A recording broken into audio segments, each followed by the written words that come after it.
ఇక్కడ మీరు కంప్లైంట్ చేస్తే చట్ట ప్రకారం చర్యలు తీసుకుంటే చట్ట ప్రకారం మీరు ఎమ్మెల్యే అవుతారు. అవును. కానీ ప్రజలు ఓట్లు వేసి గెలిపించింది మద్దాలగిరి గారిని. అక్కడ ఆ, ప్రజలు మిమ్మల్ని వద్దనుకున్నారు, మద్దాలగిరిని ఎమ్మెల్యేగా కావాలనుకున్నారు. అవును. ప్రజల చేత మీరు తిరస్కరింపబడ్డారు, చట్ట ప్రకారం మీరు ఎమ్మెల్యే కావాలనుకున్నారు. ఓకే, చట్టంలో ఏముంది? ఇవన్నీ కూడా పర్ఫెక్ట్ గా ఉండాలి, ఉన్నోడే అర్హుడు అని. అసలు నీకు అర్హతే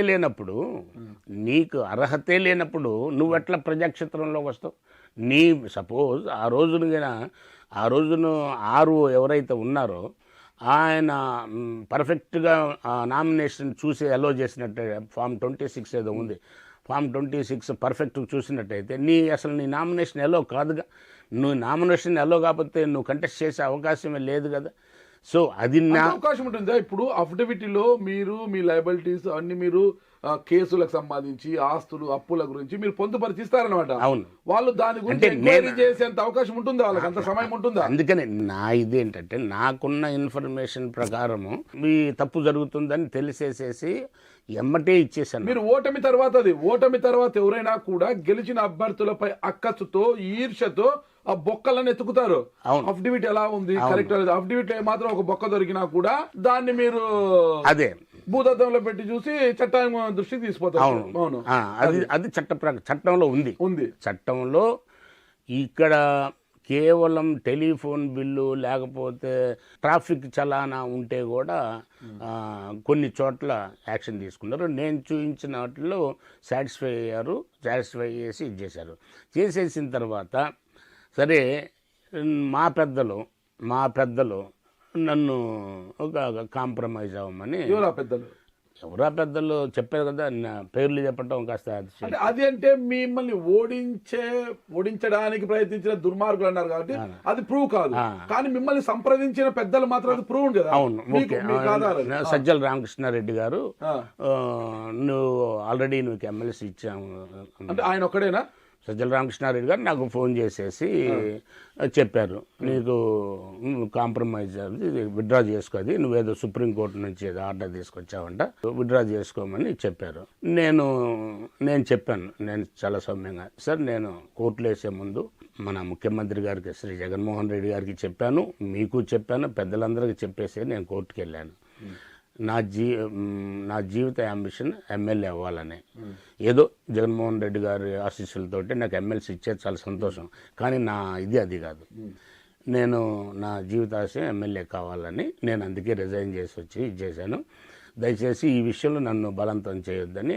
దాని మీద కాస్త ఆయన అరౌండ్ 11 o'clock నైట్ కొంచెం హార్ష్గా మాట్లాడటం, నేను హార్ష్గా మాట్లాడటం, ఇదంతా మా ఇద్దరి మధ్య జరిగింది. ఎందుకంటే నేను కూడా అన్నాను, పార్టీ అంటే లెక్కలేదా, అదే ఇదే ఏమో ఏదేదో అంటారు కదా. అభిమానం ఆయనకు ఎందుకన్నాడో తెలియదు. నేను గిరి గారి మీద ఎందుకు అంత అభిమానం ఆయనకు, అది ఆయనకే తెలియాలి.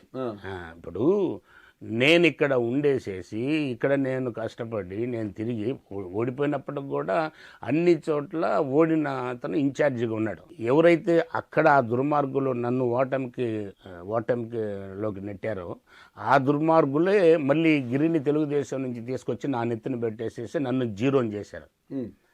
ఇది హర్ట్ బర్నింగ్ కదా, నా గుండె కోత కదా. ఇప్పుడు నేనేమో ఆర్డినరీగా రోడ్డు మీద ఉండి నేను రోడ్డు మీద ఉండి రాలేదు. నేను ఒక స్టేట్ ఆఫీసర్గా ఉండేసేసి రిజైన్ చేసేసి నాకు ఉన్న ఒక ఆశయాలు, అదే ఒక సిద్ధాంతపరంగా నాకు ఏం చేయాలనేది భగవంతుడు రాసి ఉంటుంది, దాంట్లో భాగంగా నాకు అవకాశం వచ్చిందని వచ్చాను. సరే, ఇది ఓటమిని గెలుపుని అది దైవ నిర్ణయాలు, ప్రజా నిర్ణయం దైవ నిర్ణయం వదిలేసేసాను. అంత అయిన తర్వాత గిరిని తీసుకొచ్చి, మద్దాల గిరి గారిని తీసుకొచ్చి నా నెత్తి మీద పెట్టేసేసి నన్ను జీరోని చేయటానికి ఎవరైతే బాధ్యులో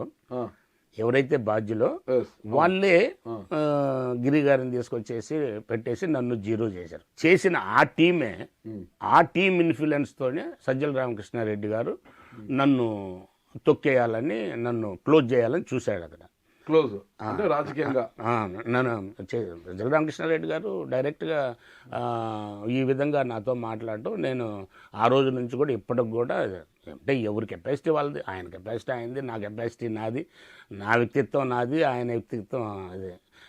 నేనేం అంత కెపాసిటీ అయింది మరి, లేకపోతే నన్ను ముఖ్యమంత్రి గారి పేరు చెప్పేసేసి బెదిరించడం అనేది కరెక్ట్ కాదుగా. ఒకవేళ అంతకు ఇది ఉన్నట్టయితే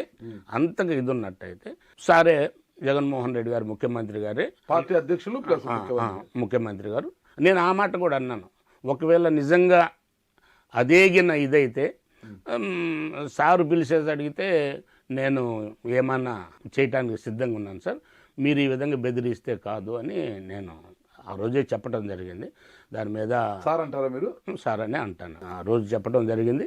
నేను కూడా బాగా ఎమోషనల్గా ఫీల్ అయ్యాను. ఆయన మాట్లాడే మాటలు నాకు నచ్చలేదు. నేను చిన్నపిల్లగాని కాదు కదండి. ఆ దుర్మార్గులన్నా సజ్జల గారికి ఎందుకు అంత ప్రేమ ఎందుకుందో మరి, అది మనం ఆయన మనసులో ఏముందో. నేనైతే ఒక మాట అన్నాను, నేను ఎమ్మెల్సీ కావటానికి మీరు నెగిటివ్ చేశారు కానీ పాజిటివ్ చేయలేదు, కాబట్టి మీరు నాకు ఎమ్మెల్సీ ఇచ్చాను అని అంటే అది నేను వినే స్థితిలో లేను. నాకు జగన్మోహన్ రెడ్డి గారు ఇచ్చారు, ఆయన బ్లెస్సింగ్స్ తోటి అయ్యాను. ఆయన ముఖ్యమంత్రి గారు కానీ పిలిచేసేసి ఇది అన్న మీకు, ఆయన నన్ను అన్న అనే సంబోధిస్తాడు, ఐజీ అన్న అని సంబోధిస్తాడు, గౌరవంగా సంబోధిస్తాడు. చేయమంటే నేను ఏమన్నా చేయటానికి సిద్ధంగానే. ఈ విధంగా మీరు బెదిరిస్తే మాత్రం నేను బెదరను. నేను అందరిలాగా ఇది కాదు, నా వ్యక్తిత్వం నాకుంది, నేను ఇప్పటికి కూడా నా స్టాండ్ నాదే అని చెప్పేశాను ఆ రోజు నుంచి. ఎందుకంటే వాస్తవం కూడా నాకు ఏదైనా ఇప్పుడు నాకు మిర్చియాడ్ చైర్మన్ ఇచ్చిన ఆయన సహాయంతో, second in command third in command ఉన్నంటే ఆయన చెప్పి చేయించలేదు. ఏదైనా సరే నాకు అన్యాయం జరిగింది, ప్రతి స్టేజ్లో కూడా అన్యాయం జరిగింది. ఓటమి కారణం ఎవరు అనే సంగతి ముఖ్యమంత్రి గారికి తెలుసు. తెలిసేసిన తర్వాత సరే ఇన్ఛార్జ్గా ఉన్నాను కాబట్టి ఆల్మోస్ట్ ఆల్ పర్వాలేదు. ఇప్పుడు మన ఎక్సెప్ట్ హౌస్లోకి పోవట్లేదు తప్ప నేను మిగతా అన్ని యాక్టివిటీస్లో కూడా నేను అందరి ఇన్ఛార్జెస్లానే ఉన్నాను. హ్యాపీగానే ఉంది. ఎందుకంటే basically I'm a sports man, sportive తీసుకుంటాను. ఓటమి అనేది నాకేం పెద్ద ఇదేం కాదు. నేను గతంలో కూడా చెప్పాను, ఓటమి అనేది ఎందుకంటే యాజ్ ఏ స్పోర్ట్స్ మ్యాన్ నాకు సమానం. దానికి సిమిలర్గా ముఖ్యమంత్రి గారు నన్ను ఇన్ఛార్జ్ చేశారు. బాగా చూస్తే మంచి రెస్పెక్ట్ తోటి నడుస్తుంది.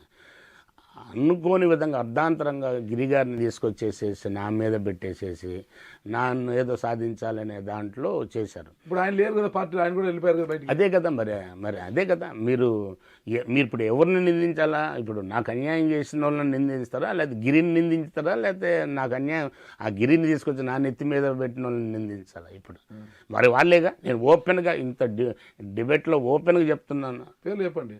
చెప్పాను కదా, నేను సజ్జల రామకృష్ణారెడ్డి గారు నన్ను ఆ పేర్లు చెప్పాలి, ఆ దుర్మార్గం అంటే దానికి బేస్ లేదు, దీనికి ఒక బేస్ ఉంది. దీనికి ఒక బేస్ ఉంది. అంటే వాళ్ళంటే ఏమన్నా వాళ్ళు దుర్మార్గులని ఏమైనా భయపడుతున్నారా మీరు? అట్లా కాదు. నేను అంటే దాని స్టాండ్, నేను దాన్ని సమర్థించుకోవడానికి నాకు ఎవిడెన్స్ ఉండాలి. ఇప్పుడు ఎవరినైనా ఎవరి మీదనైనా బ్లేమ్ చేయొచ్చు, బట్ దానికి ఎక్కడ కూడా రికార్డు ఉంటుంది. సుమన్ టీవీలో మీ పర్సనల్ అండ్ బిజినెస్ ప్రమోషన్స్ కోసం కింది నెంబర్కి కాంటాక్ట్ చేయండి.